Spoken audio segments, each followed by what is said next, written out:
Assalamualaikum warahmatullahi wabarakatuh dan salam sejahtera untuk kita semua. Selamat datang di video pembelajaran geografi. Saya Putri Ahmadi Maharani dan Diah Ayu Santika Sari pada hari ini akan membahas tuntas mengenai dinamika planet bumi sebagai ruang kehidupan. Tujuan pembelajaran kita kali ini adalah menganalisis konsep pembentukan. Peserta didik mampu menganalisis berbagai teori pembentukan alam semesta atau jagat raya dan tata surya, serta menjelaskan posisi dan struktur internal planet bumi sebagai bagian dari sistem tersebut. Menganalisis perkembangan dan karakteristik. Peserta didik mampu menganalisis fase perkembangan sejarah geologis planet bumi dan karakter lapisan-lapisan penyusun bumi yang menjadikannya ruang kehidupan. Dan yang terakhir, menjelaskan dampak dinamika. Peserta didik mampu menjelaskan dan mengidentifikasi dampak rotasi dan revolusi bumi terhadap fenomena alam dan kehidupan di permukaan bumi, seperti pergantian siang malam, perubahan musim, dan gerak semu. Berikut ini adalah susunan dari materi dinamika planet bumi sebagai ruang kehidupan yang akan kita bahas. Pertama-tama, kita akan membahas tentang pengertian alam semesta atau jagat raya. Apa itu alam semesta?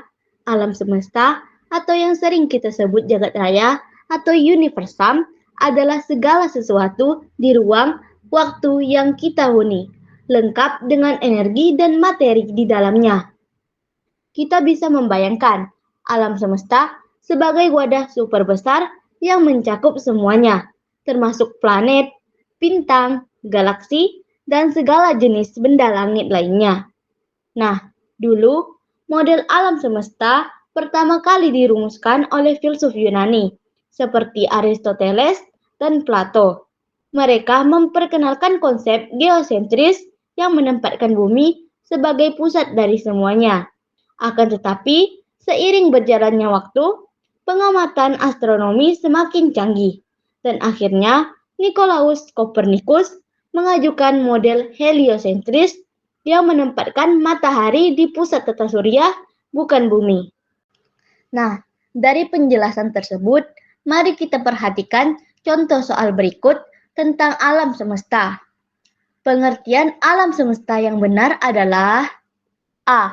Alam semesta adalah segala sesuatu di ruang waktu yang kita huni, lengkap dengan energi dan materi di dalamnya.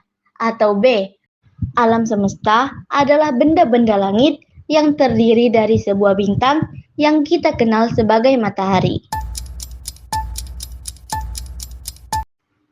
Tentu saja, jawaban yang tepat adalah opsi A ya, karena opsi A sesuai dengan apa yang kita bahas sebelumnya. Teori terbentuknya alam semesta. Yang pertama, ada teori Big Bang. Katanya, teori Big Bang itu adalah asal-usul alam semesta kita. Jadi, teori ini bilang kalau alam semesta awalnya ada dalam satu titik yang super kecil dan super padat, lalu meledak sekitar 13,8 miliar tahun yang lalu. Dari ledakan itu, alam semesta mulai berkembang dan mengembang sampai sekarang, membawa semua materi yang ada, termasuk galaksi, bintang, dan planet-planet. Teori mengembang dan memampat juga dikenal dengan nama teori ekspansi dan kontraksi. Teori ini menyebutkan bahwa jagat raya terbentuk karena adanya suatu siklus materi yang diawali dengan pengembangan yang disebabkan adanya reaksi inti hidrogen. Teori keadaan tetap atau steady state theory. Teori keadaan tetap adalah teori yang menyatakan bahwa alam semesta tidak memiliki awal atau akhir waktu, melainkan dalam keadaan konstan dan tidak berubah. Teori inflasi kosmik. Teori inflasi kosmik adalah gagasan tentang bagaimana alam semesta berkembang dalam waktu yang sangat singkat setelah Big Bang. Dan yang terakhir adalah teori lubang hitam atau black hole genesis. Teori lubang hitam adalah konsep dalam astrofisika yang menjelaskan fenomena ruang angkasa yang memiliki gravitasi sangat kuat Sampai-sampai cahaya pun tidak bisa lepas darinya. Pengertian tata surya. Apa sih tata surya itu? Tata surya adalah benda-benda langit yang terdiri dari sebuah bintang yang kita kenal sebagai matahari, dan semua benda yang mengorbit kepada atau terikat dengan gaya gravitasi matahari. Anggota tata surya, matahari. Matahari adalah bintang yang berukuran besar yang merupakan salah satu anggota tata surya dan menjadi komponen utama yang dijuluki sebagai sang sumber energi yang menyinari seluruh tata surya. Jadi, tanpa matahari, tata surya nggak akan ada. Anggota tata surya selanjutnya adalah planet. Planet-planet di tata surya terbagi ke dalam beberapa kategori berdasarkan karakteristik orbit dan komposisinya. Superior dan inferior planet. Superior planet adalah planet-planet yang berada lebih jauh dari matahari dibandingkan bumi, yaitu Mars, Jupiter, Saturnus, Uranus, dan Neptunus. Planet-planet ini kadang tampak lebih pelan bergerak di langit malam. Sedangkan inferior planet adalah planet-planet yang orbitnya lebih dekat ke matahari daripada bumi, yaitu Merkurius dan Venus. Mereka sering terlihat seperti bintang terang di langit pagi atau senja. Terestrial dan Jovian planet. Planet terestrial adalah planet-planet berbatu seperti Merkurius, Venus, Bumi, dan Mars. Dengan permukaan padat, planet-planet ini memiliki gunung, lembah, bahkan jejak aktivitas vulkanik di beberapa tempat. Sedangkan planet Jovian adalah planet-planet gas raksasa seperti Jupiter, Saturnus, Uranus, dan Neptunus. Mereka memiliki atmosfer tebal dan sangat berbeda dari planet berbatu karena tersusun dari gas-gas hidrogen dan helium. Beberapa di antaranya juga memiliki cincin indah yang menambah keunikan mereka. Interior dan eksterior planet. Interior planet adalah planet-planet yang berada di dalam sabuk asteroid seperti Merkurius, Venus, Bumi, dan Mars. Sabuk asteroid adalah wilayah di tata surya yang berbentuk torus, di mana sebagian besar asteroid mengorbit matahari. Eksterior planet adalah planet-planet yang di dalam tata surya memiliki lintasan orbit di luar sabuk asteroid seperti Saturnus, Uranus, dan Neptunus.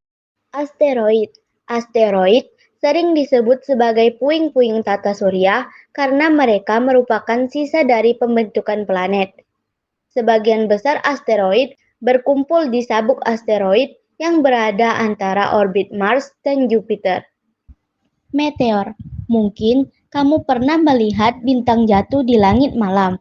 Sebenarnya itu adalah meteor, potongan kecil asteroid atau komet yang memasuki atmosfer bumi dan terbakar karena gesekan dengan udara.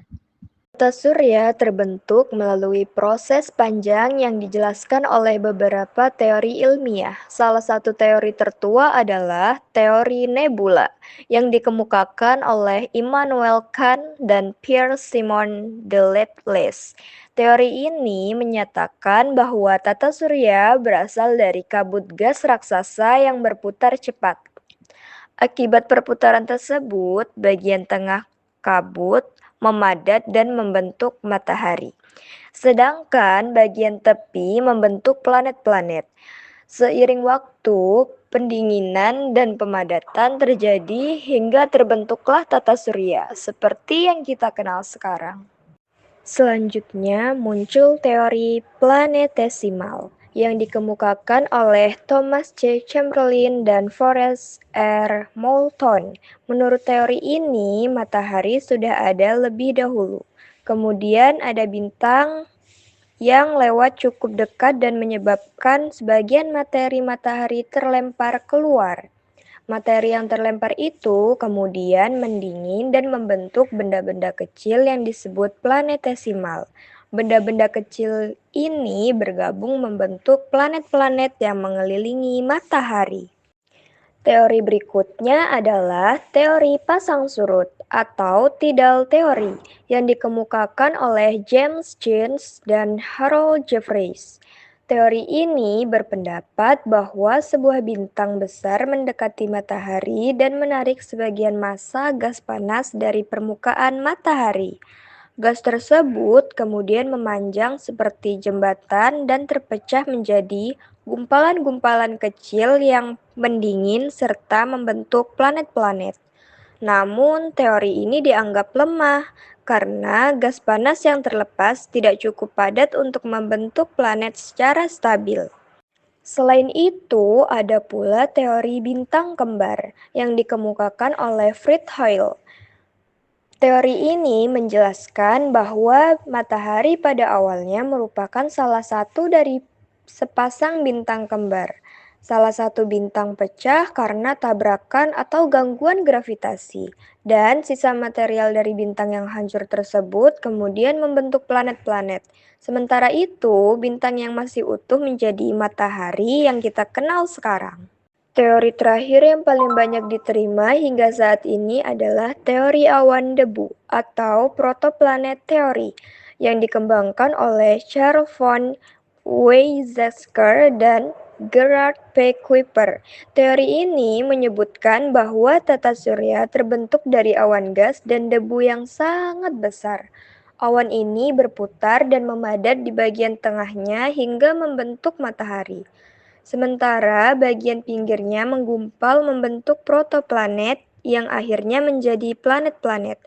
Teori ini dianggap paling sesuai dengan hasil penelitian modern dan didukung oleh astronomi terbaru.